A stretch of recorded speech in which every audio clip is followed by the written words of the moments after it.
D media times में एक बार फिर आपका स्वागत है।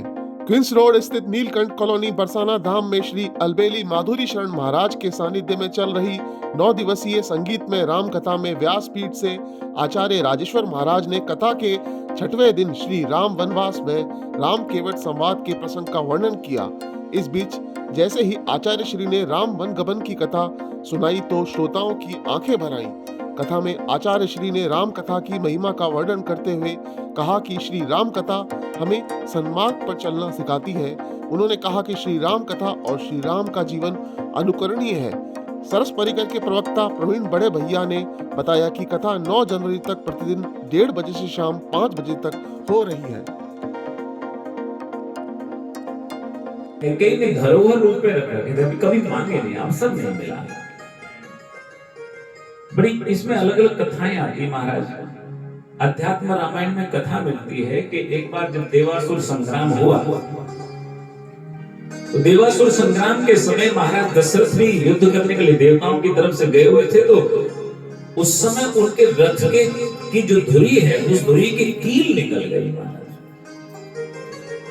और उस कील के साथ पहले क्या था, कैकेयी भी बड़ी योद्धा थी और हमेशा युद्ध में कैकेयी महाराज दशरथ के साथ जाती। तो ऐसे में जब वो कील निकल गई तो कैकेयी ने अपनी अंगुली को उस धुरी में कील की जगह डाल दिया और जब तक युद्ध पूरा नहीं हुआ तब तक डाल दिया। और राजा को जब इस बात का समाचार मिला तो राजा ने को बड़ी प्रसन्नता हुई। राजा कहा कि हे रानी, आज तूने तो मेरी रक्षा कर ली, मैं तुझे 2 वरदान देता हूं, जो तेरी इच्छा हो मांग ले। रानी ने कहा आज तो आवश्यकता नहीं, परंतु जब भी आवश्यकता होगी मैं जरूर मांग लूंगी। तो आध्यात्म रामायण में वाल्मीकि में कुछ अलग प्रसंग मिलता है। वाल्मीकि रामायण में लिखा है कि असल में युद्ध में स्वयं सारथी बनकर सारथी मारा गया था। वाल्मीकि रामायण में प्रसंग आता है कि ये देवासुर संग्राम के समय की बात है, लेकिन जब युद्ध हो रहा था तो महाराज दशरथ का सारथी मारा गया तो कैकेयी ने सारथी बनकर के रथ को संचालित किया, इसलिए ये 2 वरदान दिए थे। अब दोनों वरदान देने की बात याद दिलाई। बोले वरदान में मांगू क्या? उसी कैकेयी से कैकेयी पूछ रही उसी कोट मंत्रा से, बोले रे मांगना क्या है? बोले पहला वरदान तो बोले राम की जगह तेरा बेटा भरत राजा हो, और बोले दूसरा, बोले 14 वर्ष का राम के लिए वनवास। कैकेयी बोली भरत के लिए राज्य पद तो ठीक है, परंतु राम के लिए बेचारे के लिए 14 वर्ष का, उसने तेरा क्या बिगाड़ा? अरे रानी, मेरा कुछ नहीं बिगाड़ा, तेरा बिगड़ जाएगा। अगर भरत राजा बन भी गए और अगर प्रजाजनों ने विरोध कर दिया राम के समर्थन में तो तेरा बेटा भी राजा नहीं रह पाएगा, इसलिए राम को तो वनवास जरूरी है। अब रानी को लगा कोई और उपाय नहीं, तो बोले ठीक है। अब मंत्रा तो चली गई और संध्या के रात्रि के समय थोड़ी देर बाद ही महाराज दशरथ ने सोचा मैं स्वयं अपनी रानी को खुद बनाऊंगा कैकेयी को, तो क्योंकि राम उसको अपने पुत्र भरत से भी अधिक प्रिय है। और स्वयं आए उधर जो है ना कैकेयी महाराज गोप भवन में चली गई और गोप भवन में जाकर के मलिन वस्त्र पहन करके वस्त्र आभूषण सब छोड़ छाड़ करके त्याग करके चली गई महाराज। महाराज दशरथ जब आए महल में, रानी कैकेयी के महल में, पूछा कहाँ है रानी, तो सूचना मिली महारानी तो गोप भवन में है। अब महाराज गोप भवन में जाते हुए महाराज को बड़ा संशय, बड़ा भय है। आखिर कल तो राम युवराज होने वाले, आज ऐसा क्या घटना, तो ऐसी क्या घटना घटी है, ऐसी क्या हुआ बात हुई है कि जिसके कारण रानी कैकेयी को गोप भवन जाना पड़ा। पहले महाराज ऐसी मर्यादा थी कि अगर सबके सामने कोई बात नहीं कहती, रानी को अगर किसी बात पर गुस्सा है, नाराज किए, तो गोप भवन बना हुआ है उसके लिए। आजकल के पहले तो महल में कक्ष भी अलग होता था, भवन भी, कि गोप भवन का मतलब रानी नाराज है। आजकल तो मॉल में शॉपिंग करते करते लड़ लेते हैं महाराज। अरे अभी ये वास्तविक घटनाक्रम है। अभी मैंने कुछ समय पहले न्यूज पेपर समाचार पत्र की खबर है कि मॉल में पति पत्नी में इतना किसी बात को लेकर के झगड़ा हो गया कि नौबत तलाक तक आ गई और तलाक हुआ। अब आप सोचिए, सारी दुनिया के सामने झगड़ पड़े, कोई मर्यादा नहीं रह गई है। कभी भी कहीं भी किसी बात पर कोई भी शुरू हो जाए मारना, मैं किसी एक पक्ष को नहीं कि भाई इस पत्नी की गलती है, पति की, किसी की भी हो सकती है महाराज, क्योंकि मर्यादाएं तो दोनों तरफ से तार तार हुई है ना महाराज। अब यहाँ पर रानी के कोप भवन में है, कोप भवन सुनी समुच भय बस अब हुने पर ही न पाऊं। भय के कारण पैर आगे बढ़ते नहीं हैं, संकोच में चले जा रहे हैं, सिर झुका करके महाराज दशरथ। और जब कोप भवन में पहुंचे रानी से पूछा, रानी क्या बात है? रानी कुछ बोली नहीं, बार बार पूछा कि रानी क्या बात है, आखिर ऐसी कौन सी बात हो गई जिसके कारण आज जब प्रसन्नता का अवसर है, उत्सव का अवसर है, जब राम कल युवराज पद पर अभिषिक्त होने वाले हैं, उस समय तुम यहाँ पर मलिन वस्त्र धारण करके यहाँ कोप भवन में बैठी हो, आखिर क्या बात है? कौन से ऐसे, क्या किसी से कोई भूल हो गई, किसी ने कोई अपराध किया हो, सेवा में कोई कमी रह गई? रानी कुछ नहीं बोली, टस से मांग नहीं। राजा बोले अगर कुछ आवश्यकता हो तो वैसे बोलो, बताओ तुम्हें कुछ चाहिए तो बोला के, तो बोला हमेशा कहते रहते हो मांग ले मांग ले। अरे जो इच्छा हो मांग, मांग मांग पे कहे हूं पिए, कबहु न देहु न ले, देन कहे वरदान दुई, देहु पावत संले। हमेशा मांग मांग करते रहते हैं महाराज, देते रहते, कभी कुछ हो नहीं। पहले 2 वरदान मांग दिए थे आपने, वही आज तक नहीं दिए। राजा बोले कि रानी आखिर तुमने धरोहर रूप में रखे हुए थे, मैंने तो कभी मना किया ही नहीं, बताइए अभी बोलो, तुम जो भी तुम्हारी इच्छा हो, तुम्हारे वो दोनों वरदान तुम इसी समय मांग सकती हो। तो रानी कहने लगी कि यदि आप देना ही चाहते हैं तो मुझे दोनों वरदान दीजिए महाराज। और 2 वरदान उसने मांगे।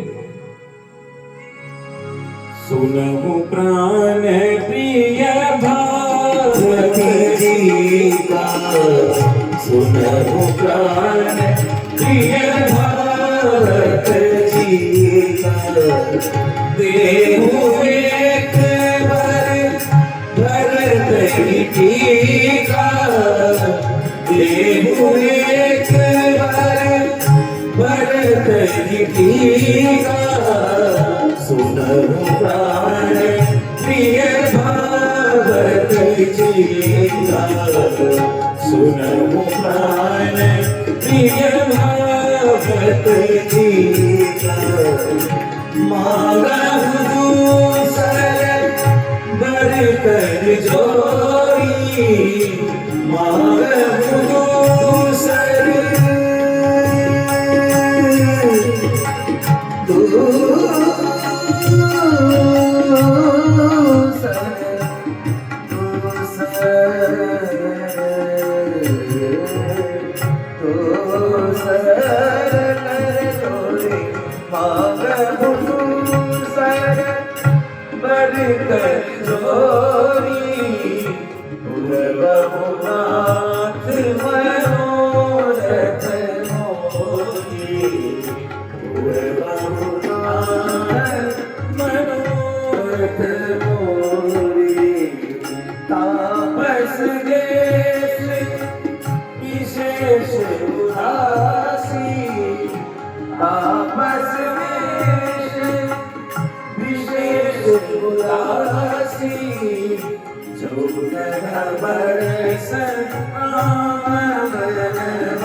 जब बार बार मांगने के लिए कहा तो बोले मैं भरत की सौगंध खा के कहता हूं जो तुम्हारी इच्छा हो मांग सकते हो।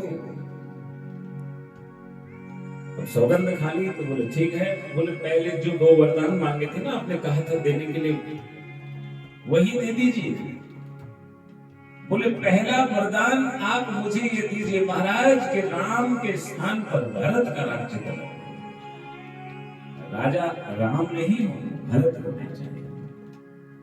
महाराज सोचते हुए बोले कि तो इसमें कौन सी बड़ी बात है, ठीक है, राम को तो इससे कोई अंतर पड़ने वाला है नहीं, राजा राम हो या भरत हो कोई अंतर नहीं पड़ता, बताओ दूसरा वरदान क्या है। और बोले दूसरा वरदान ये है, बड़े हंसते हुए मुस्कुराते हुए बोली कि राम तपस्वियों का वेश धारण करके उदासीन भाव से 14 वर्ष तक वन में निवास करें, यही मेरी दूसरी कामना है, दूसरा वरदान है। और जैसे ही 14 वर्ष के वन में बोले रानी कहीं तुम कहना कुछ और चाहती हो, मुख से कुछ और निकल रहा हो, कहीं तुम हमारे और तुम्हारे वन में जाने की बात तो नहीं कर रही हो। रानी कहते कि महाराज जो आप सुन रहे हैं ना वही मैं बोल रही हूं, मैं आपकी और मेरे वन में जाने की बात नहीं, मैं राम के लिए 14 वर्ष के वनवास की बात कर रही हूं। उसी समय महाराज भूमि पर गिर पड़े, माथे हाथ मोदे दो लोचन, तनु धरि सोच लाग जनु सोचन। दोनों हाथों से सिर पकड़ लिया महाराज, अत्यंत सहम गए, गयऊ सहरी नहीं कछु कहीं आवा, जनु सचान मन झपटे मुलावा। करिए जतन जेहि होई वार, करिए जतन जेहि होई वार। सुनहु राम कारण सुनहु राम कारण राजई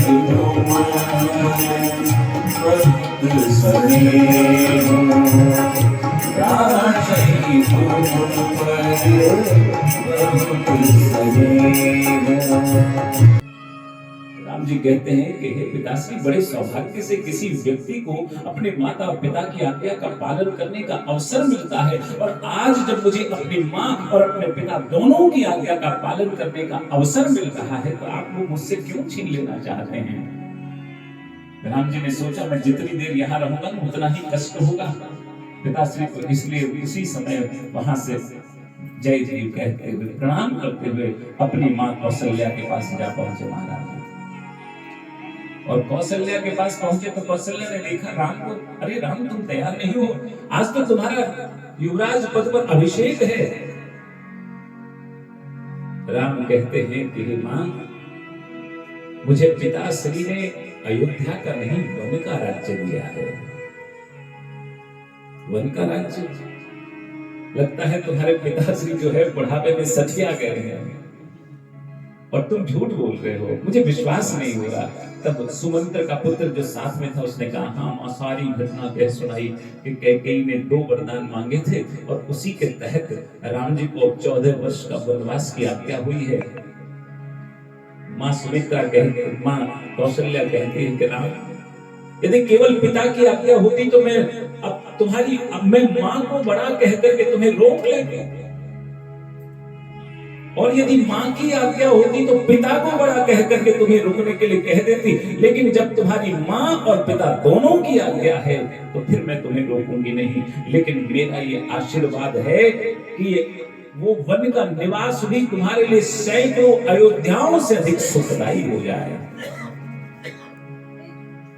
एक मां वो है जिसने देश निकाला देने के लिए वर मान लिया, और एक मां ये है जो कहती है कि मैं तुम्हें रोकूंगी नहीं, पिता की आज्ञा है, मां की आज्ञा है तो।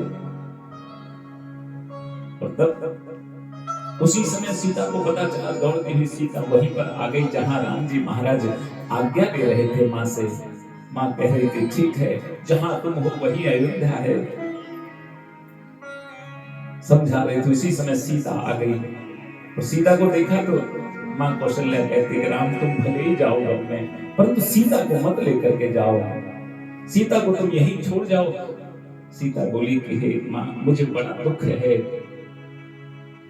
दुख इस बात का नहीं है कि मेरे पति को आज 14 वर्ष बन जाने की आज्ञा हुई है, मुझे दुख इस बात का है कि आज इनके सामने मुझे आपसे कुछ कहना पड़ रहा है। अन्यथा पहले मर्यादा ये हुआ करती थी कि पति खड़े होते ना पास में, तो माँ बहू सास से कुछ बोलती नहीं थी।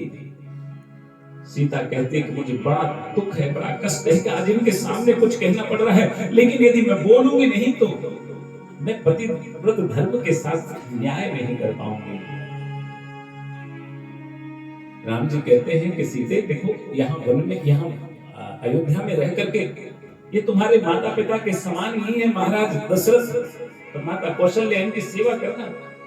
सीता जी ने कहा परंतु मुझे तो मेरी माँ ने जब विदा किया था तो उस समय यही कहा था कि पति चाहे कैसी भी परिस्थिति क्यों नहीं उत्पन्न हो जाए, पति का अनुगमन करते रहना, पति का साथ मत छोड़ना और पतिव्रत धर्म का पालन करना, यही सिखाया था।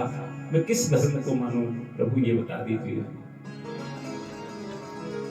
राम जी समझ गए कि इसमें रोका नहीं जा सकता। राम जी बोले देखो सीते, वहां पर बड़ी परेशानियां होती है। उस कंटक मग का करना, उस कंटक मग का करना, चलत प्यारेगी बिनु पर जाना। केवट को बुलाया प्रभु श्री राघवेंद्र सरकार ने, दौड़ा दौड़ा आया। बोले प्रभु क्या आज्ञा है? बोले तुम अपनी नाव ले आओ, हमको गंगा पार करनी है। बोले भगवान मुझे क्षमा करें पर मैं आपको नाव में नहीं बिठा सकता। एक काम करते हैं भगवान, मैं आपको रास्ता बता देता हूँ, केवल कमर कमर तक का पानी है, आप वहां से निकल जाइए पैदल ही। यही घाट ते थोड़ी दूर अहे, कटिलो जल थाह दिखाई हुजूर, पर से पग धूरी तरे तरनी, धरनी धर क्यों समझाई हुजूर। बोले भगवान बस कमर कमर तक का पानी वो घाट में दिखा देता हूँ, पैदल ही चले जाएंगे भगवान, नाव की आवश्यकता ही नहीं पड़ेगी। भगवान बोले नहीं, हमें डर लगता है पानी में। मुस्कुराया, केवट के त्रिलोकी के नाथ हैं और डर लग रहा है इनको। बोले भगवान देखिए, मैं आपको नाव में नहीं बिठाऊंगा, क्यों? मैं आपका मर्म जान चुका हूं। बोले क्या मर्म जान गए? बोले मैं जान गया कि आपको आपके पिता ने देश निकाला दे दिया, आपके पास देने को कुछ है नहीं। अरे बोले हम देंगे, तुम्हारी जो उतराई होगी। बोले फिर भी नहीं बिठाऊंगा। बोले क्यों? क्योंकि मैंने आपके चरणों की धूलि के प्रभाव को जाना है, सुना है, समझा है। छुअत शिला, बोले पैर छूते ही शिला, पत्थर की कठोर शिला मेरी तो बोली। अब भगवान बार बार कहते, बोले आपके चरणों का दोष नहीं है भगवान। राव रे दोष न पायन को, पग धूरी को भूरी प्रभाव महा है। आहन ते मन वाहन काठ को, कोमल है जल खाई रहा है। बोले आपके चरणों का दोष नहीं, वो धूली का प्रभाव है भगवान। बोले कठोर पत्थर की शिला जब स्त्री हो गई तो मेरी तो बोले नाव बेचारे जीर्ण शीर्ण और जल कितने दिनों से खा रहा है, अर्थात जल में पानी में पड़ी पड़ी गल रही है। मेरी छोटी सी है नाव, तेरे जादू भरे पाँव। मेरी छोटी सी है नाव, तेरे जादू भरे पाँव। तेरी लागे मोहिना, कैसे दिखाऊं तुम्हें नाव में छोटी छोटी सी है तेरे रंगों पर छाओ डर लागे मोहेरा कैसे दिखाऊं तुम्हें रात में ओ मेरी छोटी सी है कि हे प्रभु मैं बार बार आपसे निवेदन कर रहा हूं कि मैं आपको ऐसे नाम में नहीं बिठाऊंगा। लक्ष्मण बोले बैठाता है या अभी बाण निकालूं? तो कहता है कि हे भगवान आप समझा लीजिए इनको, आपकी और आपके बाप की सौगंध खा करके कहता हूं पद कमल धोई चढ़ाई नाव उतराई छो पद कमल धोई चढ़ाई नाव उतराई छो मुकब लगना तुलसीदास नार पार पार उतारी बोले भगवान मुझे सौगंध है वही राम राहुरी आन दशरथ शपथ, यानी आपकी और आपके पिताजी की, महाराज दशरथ की सौगंध खा करके कहता हूं भले ही लक्ष्मण मुझे अपनी बाण क्यों नहीं मारते, मैं आपको तब तक नहीं बिठाऊंगा नाव में जब तक आपके चरणों का प्रक्षालन नहीं कर लेता, आपके चरणों को धो नहीं। पावन पाय पखारी के नाव चढ़ाई आय सुबोध कहा है तुलसी सुन के वट के बर बैन हंसे प्रभु जान की और है सुन के वट के बैन प्रेम लपेटे अटपटे बिह से करुणा चित ही जान की लखन तना। केवट के प्रेम से लिखते हुए अटपटे वचनों को जब सुना राम जी ने कहा ठीक है तेरी जो इच्छा हो वही कर ले। बोले नहीं आप कह दीजिए कि चरणों को धो ले प्रक्षालन कर ले, आप कहेंगे तो अरे भैया ठीक है पैर धो ले फिर बिठा ले।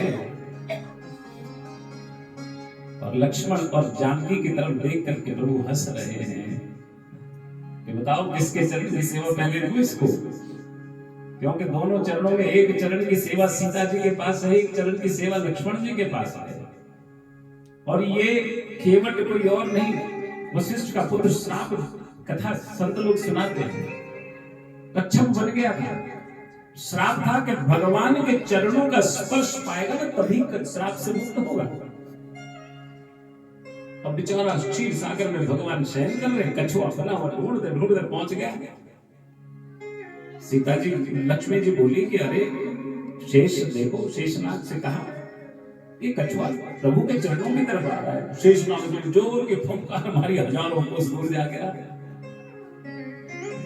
उस समय नहीं, प्रभु के चरणों के समीप भी नहीं आने दिया, फटकने नहीं दिया। तो प्रभु आज मुस्कुरा रहे हैं कि उस समय तो तुम दोनों ने मिलकर इसे मेरे समीप नहीं आने दिया, आज ये समीप तो आई गया है। और जिन चरणों का स्पर्श ये पाना चाहता है उन चरणों को आज रगड़ रगड़ करके धोने वाला भी है। बताओ किसकी सेवा पहले की जाए। प्रभु श्री राघवेंद्र सरकार ने कहा जाओ। बोले प्रभु रुकिए, ऐसे थोड़ी ना धोऊंगा, जिसने मुझे उद्धार का मार्ग बताया है उस अर्धांगिनी को भी तो लेकर के आऊंगा। और तुरंत दौड़ करके गया, अपनी पत्नी से कहा कि तुमने जो रास्ता दिखाया था आज मेरा जीवन धन्य हो गया है, मैं कृतार्थ हो गया हूं। और तब एक लकड़ी का कठोता ले आया महाराज, बोले इसमें जल भर के, बोले इसके पैर पर लगा के इससे धोऊंगा, इसमें पैर रख के परीक्षा की परीक्षा हो जाएगी। ये अगर लकड़ी का कठोता जो है स्त्री बन गया तो मैं नाव में बिठाऊंगा ही नहीं। बोले परीक्षा की परीक्षा हो जाएगी चलो। और उधर गंगा जी आनंद से भरी, अब जल कहां से लाएगा, जल तो हमारा ही होगा, हमें भी तो प्रभु के चरणों का स्पर्श प्राप्त होगा।